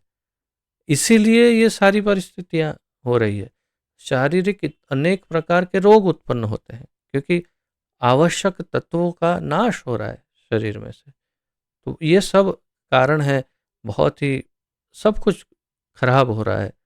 लेकिन अगर वो समझ जाए कि ये सिर्फ प्रजा उत्पत्ति के लिए है, उतना संयमित जीवन यदि जिए, तो प्रभुपाद जी जैसे बता रहे, उसके अभाव में परिवार नियोजन के लिए प्रचार करना पड़ता है। किंतु मूर्ख लोग ये नहीं जानते कि परम सत्य की खोज में लगते ही स्वतः अपने आप परिवार नियोजित हो जाता है। जो भगवान की भक्ति में लगता है, उसका परिवार अपने आप नियोजित हो जाता है। परम सत्य की खोज करने वाले कभी भी अनावश्यक इंद्रिय तृप्ति के प्रति आकृष्ट नहीं होते, क्योंकि परम सत्य की खोज के कार्य में वे पूरी तरह से व्यस्त रहते हैं। हम वो व्यस्त कितने हैं उसका तो मैं नहीं कह सकता परम सत्य की खोज में, परंतु इसमें जो कहा है वो उस विचारधारा का निजी अनुभव हमने कर लिया है कि परम सत्य की खोज करने वाले कभी भी अनावश्यक इंद्रिय तृप्ति के प्रति आकर्षित नहीं होते। और वो भी लिखा है अनावश्यक इंद्रिय तृप्ति के लिए। आवश्यक जो है परम, जीना है तो खाना है ही। तो अगर आप अपने भोजन में थोड़ा कुछ मिष्ठान ले लेंगे तो कोई अपराध नहीं है। ठाकुर जी को जो अर्पण किया है वो ले सकते थोड़ा सा, परंतु ये नहीं कि बस एक ही बस भोग ही भोग कर रहे हैं, अपने जिह्वा के ही लिए सब हो रहा है। ये नहीं होना चाहिए। ये बहुत महत्वपूर्ण है, ये सब बेसिक है। अतएव जीवन के प्रत्येक क्षेत्र में परम सत्य की खोज को ही चरम लक्ष्य बनाना चाहिए। प्रभुपाद जी कह रहे हैं परम सत्य की खोज वही मेन गोल होना चाहिए। इससे मनुष्य सुखी होगा क्योंकि वह तरह तरह की इंद्रिय तृप्ति में कम लिप्त होगा। अगर वो भक्ति में, आप देखते हैं जो भी हमारे जैसे मंदिरों में या फिर कॉन्ग्रीगेशनल भक्त जो हैं, जो भी पूरी तरह से पालन कर रहे हैं, हम सबके जीवन में आप देखिए स्वाभाविक रूप से हम इंद्रिय भोग में लिप्त नहीं रहते। स्वाभाविक रूप से हमारा जीवन ही इस तरह से गढ़ा हुआ है कि सुबह 2:30-3-4 बजे उठ जाते, फिर आरती वगैरह से स्टार्ट होता है मॉर्निंग प्रोग्राम पूरा, फिर अपने अपने कार्यों में व्यस्त हो जाते। फिर शाम को वही संध्या आरती आदि या कुछ पठन पाठन श्रवण क्लास आदि कुछ ना कुछ, और थके हारे सो जाते हैं रात को, फिर उठते हैं। इतना जबरदस्त शेड्यूल है भक्तों का कि इसमें इंद्रिय तृप्ति के आकर्षण का बहुत लिमिटेड चांस रहता है। और अधिक से अधिक जो मैंने देखा है, भक्तों को इंद्रिय तृप्ति में यदि थोड़ा कमजोर देखा हो तो केवल एक ही है विषय, और वो है प्रसादम। प्रसादम के विषय में मैंने देखा है कि भक्तों को उसमें, और प्रभुपाद जी ने भी उसमें छूट दे रखी है काफ़ी हद तक कि ठीक है मज़े कर लो, कोई बात नहीं, अच्छा अच्छा प्रसाद खाओ खिलाओ, कोई बात नहीं। तो ये भक्तों में बस ये एक इंद्रिय तृप्ति भरपूर है, लेकिन खा भी क्या रहे हैं, प्रसाद। इसलिए कोई कर्मफल नहीं, कोई पाप नहीं, कोई प्रॉब्लम नहीं, कि भगवान के प्रसाद खा रहे हैं। तो ये एक है, बाकी तो सारी इंद्रियां अपने आप कंट्रोल में रहती है भक्तों के, उन्हें कुछ करने की आवश्यकता नहीं होती। और वह परम सत्य क्या है, इसकी व्याख्या आगे की गई है। और कौन से परम सत्य की जो चर्चा इसमें है वो क्या है, जिसके प्रति एक भक्त को जागृत होकर के उसके प्रति अपने जीवन को नियोजित करना है, उसकी व्याख्या आगे की गई है। तो इस श्लोक को हम कल लेंगे, और आज के इन दोनों श्लोकों के उपलक्ष्य में यदि कोई प्रश्न हो तो आप प्रस्तुत कर सकते हैं, अन्यथा हम विराम।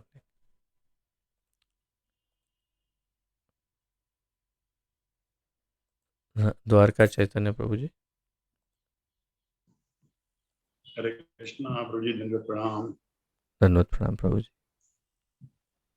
प्रभु जी, भी आपने बताया था कि भक्तों में भी ये सब आप फेसबुक के ऊपर देखते हैं, तो मगर हम जब प्रभु दीक्षा लेते हैं, हमारा डिसाइपल क्रोस भी होता है, उसमें भी समझाता है कि हम गुरु के आज्ञा का पूरा फॉलो करना चाहिए।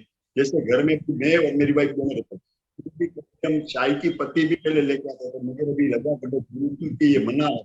हमारा रिलेटिव भी करके आते तो हम उसको बोलते हैं, हमारे घर पे ये चीज नहीं मिलेगी, हमारे माध्यम में बीच में हमारे गुरु किया है, तो ये चीज हमको नहीं करनी चाहिए। तो ये तो मुझे लगता है कि सबको होना चाहिए कि हमारे ऊपर जो कंट्रोलर है और जो हमको भगवान से मिलाते हैं, और बीच में वो जो पेट में हम गारंटेड होता है, हमारे गारंटेड है। तो अगर हम कुछ भी गलती करते हैं तो उसको उसका भुगतान तो हमारे गुरु को भी भोगना पड़ता है, ऐसा लगता है। तो ये चीज हमको नहीं करनी चाहिए। इसके बारे में थोड़ा आप बता के थोड़ा विस्तार से मुझे बता दीजिए। बिल्कुल सत्य कहा आपने प्रभु जी कि यदि हम, ये तो आध्यात्मिक नियमों की बात हुई कि यदि हम कोई जो निषेधात्मक क्रियाओं को करते हैं, जिसको निषिद्ध किया गया है, जिसे मना किया गया है हमारे गुरु के द्वारा, अगर उसको करते हैं तो उसका फल हमें और गुरु दोनों को ही भोगना पड़ता है। और स्पष्ट रूप से जब 4 नियम बताए गए हैं, तो इसका अर्थ ये भी है कि आपको यदि उनके अभाव में किसी की मृत्यु ना हो जाए, ऐसा कुछ यानी बहुत ही गंभीर परिस्थिति ना हो जाए, तब तक उसको कभी नहीं करना चाहिए। हाँ, यदि ऐसा हो कि कोई किसी को चाय नहीं पिलाओ, बाहर से कोई आया है मेहमान, चाय नहीं पिलाया, तो वो बिल्कुल एकदम ऐसा बीमार पड़ जाएगा कि उसको क्या कहते हैं, इंट्रावेनस चाय सप्लाई करनी पड़ेगी, मतलब बाटला चढ़ाना पड़ेगा जिसको बोलते हैं चाय का। ऐसी हालत जब तक ना हो जाए, तब तक उसको चाय नहीं पिलानी चाहिए। हमारे घर पर कितने कितने मेहमान आए हैं और सभी को ट्रेनिंग मिल गई है कि इनके वहाँ चाय मिलेगी नहीं, और उनको ये भी ट्रेनिंग मिल गई कि पहले चाय पी के ही डायरेक्ट आते हैं, और जब निकलते हैं तो बाहर निकल के सीधे चाय पीते हैं, क्योंकि वो चाय और चाय के बीच का जो अंतर है उसमें हमारे घर आते हैं फिर निकल जाते हैं, और रहता कोई नहीं है। क्यों नहीं रहते हैं? बोले चाय ही नहीं मिलती तो रहेंगे कैसे, बाहर भटकना पड़ेगा। तो ऐसे भी हमें थोड़ा अच्छा ही रहता है एक तरह से। तो तात्पर्य यह है कि हम बड़े स्ट्रिक्ट रहते हैं, लेकिन बहुत ही विनम्रता से स्ट्रिक्ट रहते हैं, हाथ जोड़ कर के स्ट्रिक्ट रहते हैं कि चाय नहीं मिलेगी यहाँ पर। आपको हम हरी बोल टी देते हैं, आपको आनंद आ जाएगा, चाय भूल जाएंगे। आप हरी बोल टी पीजिए, लेकिन चाय के लिए क्षमा करिए, प्याज लहसुन के लिए क्षमा करिए, ये नहीं वो नहीं। और जिस जिस घर में मैंने देखा है, स्वयं अपनी आंखों से देखा है कि जिन भक्तों ने नियमों का पालन नहीं किया, जिन भक्तों के घर में प्याज लहसुन आया, चाय आ गई, या मुक्त ये सब आ गया, उनके घर लगभग नष्ट हो गए। मैंने देखा है स्वयं, बहुत ही आश्चर्य की बात होगी, लेकिन सही है। मैंने स्वयं देखा है कि ऐसे लोगों के घर नष्ट हो जाते हैं, घर टूट जाते हैं, बिखर जाते हैं, लोग अत्यंत बीमार पड़ जाते हैं घर में, और वो आश्चर्यचकित हो जाते हैं कि हम तो दीक्षित हैं, हमारा तो ये है, हमारा वो है। लेकिन जब तुम पालन ही नहीं करना चाहते, जब अपने गुरु के दिए हुए सामान्य वचन ही नहीं मानना चाहते, तो फिर तुम आगे क्या भगवान की सेवा क्या करने वाले हो, भगवान को संतुष्ट कैसे करने वाले हो। और इसलिए गुरु की आज्ञा को नहीं मानने का दंड अभी पहले भोग लो। ऐसे भयानक मैंने परिणाम देखे हैं। मैंने ये भी देखा है, एक भक्त के घर पर हम गए, बहुत ही मुझे इतना गहरा सदमा पहुंचा उस सीन को देखकर। अचानक पहुंच गए हम उनके घर पे, वो भक्त के घर पर हम अचानक पहुंच गए, और उनके घर पर जब गए तो किचन में, उनके रसोई घर में देखा कि प्याज रखा हुआ है। वो देख कर के इतना हृदय द्रवित हो गया, इतना ज़्यादा कि मैं बता नहीं सकता। और फिर हमने देखा कि उनके जीवन में कष्ट ही कष्ट आ गए, इतने कष्ट आए कि बहुत दुखी दुखी हो गए बहुत, क्योंकि उनकी श्रद्धा ही नहीं है। उसका अर्थ है कि गुरु के प्रति श्रद्धा ही डेवलप नहीं हुई है, भगवान के प्रति दृढ़ श्रद्धा ही नहीं है कि अवश्य रक्षिबे कृष्ण विश्वास पालन, कृष्ण रक्षा करेंगे, ये दृढ़ विश्वास ही नहीं डेवलप कर पाए। और जबकि दूसरी तरफ ऐसे भक्त हैं जो चाहे कुछ भी हो जाए लेकिन किसी भी अवस्था में वे अपने नियमों को नहीं छोड़ते, विदेश भी जाते हैं। तो मैं ऐसे भक्तों को भी जानता हूँ जो यहाँ से हर प्रकार के नाश्ते सब ले जाते हैं, बोलते हैं कि हमें 15 दिन 1 महीना रहना है, आखिर में कुछ भी नहीं मिलेगा तो पानी पी लेंगे, लेकिन हम वहाँ कुछ नहीं खाना चाहते। ऐसे चुस्त भक्त भी हैं और उन पर हम देखते हैं कि बहुत कृपा बरसती है, क्योंकि प्रभुपाद जी नियम दे रहे हैं, उस नियम का पालन नहीं करेंगे तो फल कैसे मिलेगा। इसीलिए तो इस क्लास की शुरुआत में मैंने सर ओढ़ने की, अपने अंग को ढकने की और योग्य वेशभूषा या परिधान की मैंने बात की, क्योंकि प्रभुपाद जी ने हमें ये ट्रेनिंग दी है। माताओं को साड़ी पहननी चाहिए, संपूर्ण शरीर एक एक अंग ढका हुआ होना चाहिए, और प्रभुओं को स्वच्छ और अच्छे कुर्ता और धोती पहनने चाहिए। ये सब जो बताया है उसके अनुसार अगर हम करेंगे तो आचार्य प्रसन्न होंगे। आचार्य प्रसन्न होंगे तभी तो भगवान के बारे में सोच पाएंगे, नहीं तो हम कहाँ भगवान को सीधा पहुंच पाएंगे। हमारी गलती क्या है, यहाँ वृंदावन में हम देखते लोग यही सोचते हैं कि हम तो सीधा भगवान के पास ही तो जाने वाले हैं डायरेक्ट। ये गुरु पूजा और सब तो बीच बीच में आता रहता है थोड़ा थोड़ा, लेकिन हमारा तो सीधा संबंध है ना भगवान के साथ, सीधा भगवान के पास। लेकिन भूल जाते हैं कि आचार्य नहीं, गुरु नहीं, अगर वो लोग संतुष्ट नहीं होंगे तो भगवान सामने भी नहीं देखेंगे। ये बात भूल जाते। मगर हम जो गलती करते हैं इसलिए गुरु महाराज को भी थोड़ा भोगना पड़ता है ना। पड़ता है, लेकिन वो बात तो मैं तो बोलता हूँ कि उसकी चर्चा ही अभी क्यों करे, क्योंकि पहले तो सामान्य बुद्धि की बात, अपना हित तो कर ले, अपने हित के लिए तो ये सब ना करे, बाद में फिर नेक्स्ट लेवल पर जाए कि गुरु के ऊपर बोझ ना डाले। अगर वो वास्तव में गुरु को प्रेम करते तो अकारण ही जो उन्होंने दिया नियम पालन करते ना। अगर गुरु को प्रेम करते तब तो नियम पालन करते, जब प्रेम नहीं करते हैं गुरु को तभी तो ये सब नियम भंग करके कुछ भी करते हैं, मुक्त जीवन जीते हैं और ऐसा भयानक फल फल भोगते हैं। मैं देख चुका हूँ प्रत्यक्ष, बहुत ही विषम परिस्थितियां आती है घर में, फिर सोचते हैं कि ऐसा मेरे साथ क्यों हुआ। तो और किसके साथ होगा भाई। तुम जब गुरु के नियमों को इतना अपमानित करते हो तो भोगना तो पड़ेगा ही। ये आपकी बात लेकिन बिल्कुल उचित है प्रभु जी की, गुरु के ऊपर बोझ नहीं डालना चाहिए। दीक्षित भक्तों को कम से कम इतना ध्यान रखना है कि जो भी हम ऐसे कार्य करते हैं अनुचित, वो सब का फल हमारे गुरु को भोगना पड़ता है। हमें तो भोगना पड़ेगा लेकिन गुरु बस को वही देख। वो नहीं करना चाहिए। सही है। धन्यवाद प्रभु जी। हरे कृष्ण। जी माता जी बताइए। दंडवत प्रणाम प्रभु जी। दंडवत प्रणाम। एक शुभ समाचार भी देना था पहले आपको, पहले वो दे देती अच्छा हूँ। अच्छा बताइए। प्रभु जी मैंने भगवत गीता में डिप्लोमा ले लिया है अयोध्या अच्छा से। अच्छा अच्छा अच्छा। मैंने इसका कोर्स किया था ओ बहुत ही अच्छा, तो वेरी गुड, बहुत ही आज ही अच्छा। मिला है वो। बहुत हरे बधाई हो कृष्ण आपको, प्रभु जी, हरे कृष्ण बहुत ही हरे बधाई कृष्ण हो, हरे जय कृष्ण हो। हरे कृष्ण हरे कृष्ण हरे कृष्ण। प्रभु जी एक प्रश्न पूछना था जी कि अभी मैं अपने परिवार में भक्ति से जुड़ी हूँ प्रभु जी की, पर जी मैं लहसुन, अब मैंने जब से आपने मुझे बताया कि अब आप कभी लहसुन प्याज नहीं खाइएगा, जो भी स्थिति हो घर में भोजन कर ले या जो भी अपनी व्यवस्था करके जाए, तो अब मैं कर लेती हूँ अपनी, जी क्योंकि ये आसान होता है, इतना भी कोई जरूरी नहीं है, क्योंकि एक दो रोटी से ज्यादा तो हम खाते नहीं है, मुट्ठी भर अनाज मिल जाए उसमें ही पेट भर जाता जी है। इतना तो हम 4-5 घंटे कहीं भी जाके निकाल सकते हैं। जी पर प्रभु जी मैं लहसुन प्याज तो नहीं खाती हूँ, पर मेरी फैमिली खाती है। और जो अभी मेरे जो 3 परिवार में बच्चे हैं वो इंडिया के बाहर हैं, एक दुबई में है, एक वॉशिंगटन में है, एक मेरीलैंड में है। तो वो बच्चे थोड़ा है ना वेज नहीं खाते, कुछ दूसरा खाना खाने लगे हैं। तो यदि कभी वो यहाँ आते हैं तो फिर ऐसी स्थिति में मैं क्या करूँ?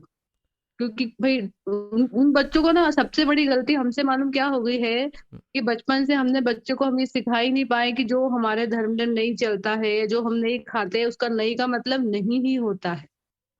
अब उसका परिणाम हमें को मतलब भुगतना पड़ता है। जैसे आज वो बच्चे आते हैं, उनको मैं मना भी करूँगी तो वो पता क्या बोलते, तो क्या हो गया?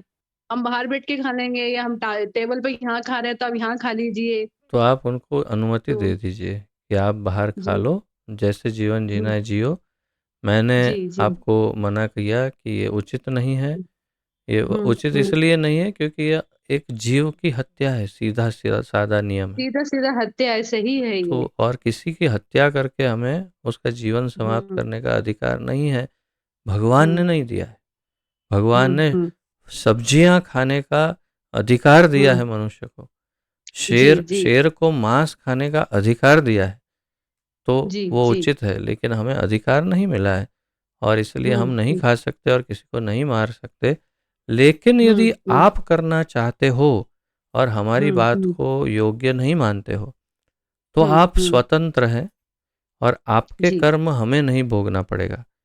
आपके जी कर्म आप प्रभु जी। भोगेंगे और आप हुँ, बाहर जो करना चाहते हैं करिए। इस घर के जी, जी। अंदर ठाकुर जी निवास करते हुँ, हैं। जी ठाकुर प्रभु जी जी। की रसोई है, ठाकुर जी जी, का घर जी, है। हम ठाकुर जी, जी के घर में रहते हैं और जी, इसलिए इस जी, घर में कभी भी नॉनवेज नहीं आएगा। जी, चाहे जो हो जाए, जी, किसी भी जी। अवस्था में इधर नॉनवेज नहीं आएगा। और प्याज लहसुन भी अगर आपके पतिदेव धीरे धीरे मान जाए तो बहुत ही उत्तम होगा।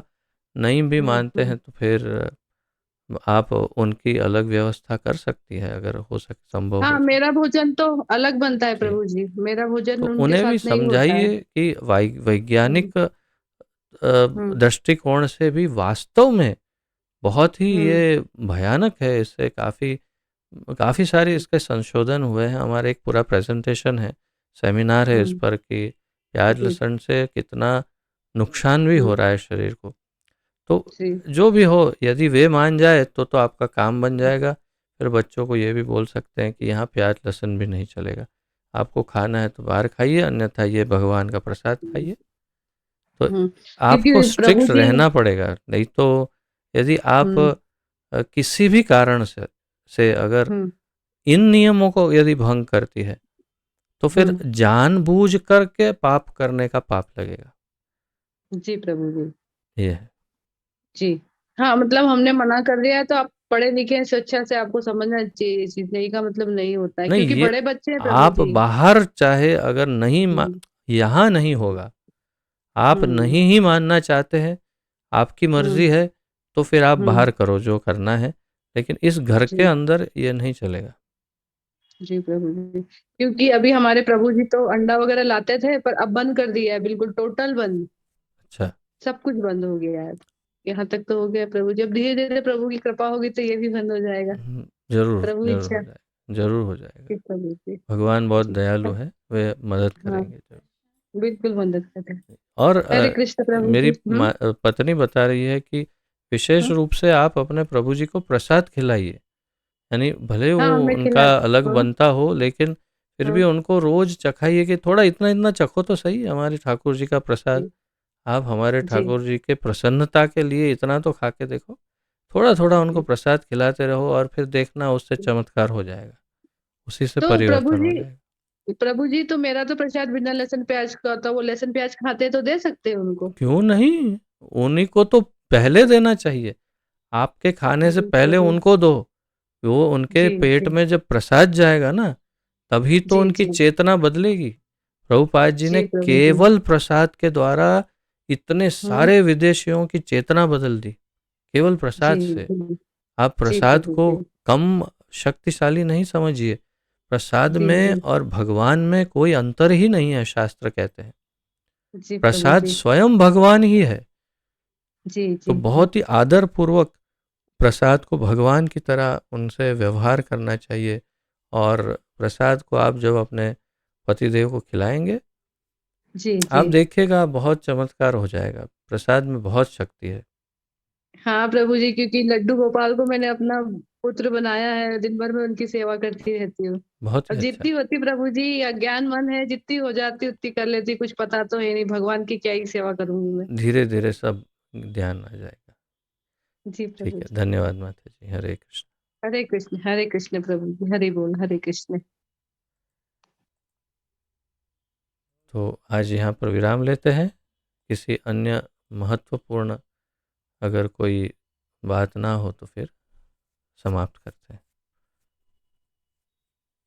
पतित पावन जगत गुरु श्रील प्रभुपाद की जय। पतित पावन गुरुदेव की जय। ग्रंथराज श्रीमद् भागवत महापुराण की जय। निताय गौर प्रेमानंदे हरि हरि बोल। अनंत कोटि गौर भक्त वृंद वैष्णव वृंद की जय। वांछा कल्पतरुभ्यश्च कृपा सिंधुभ्येव च पतितानां पावनेभ्यो वैष्णवेभ्यो नमो नमः। आप सभी को दंडवत प्रणाम। सबका बहुत बहुत धन्यवाद। हरे कृष्ण। जो मैनेजमेंट कमेटी के भक्त हैं, तो हम ऐसा कर सकते हैं मेरे विचार से।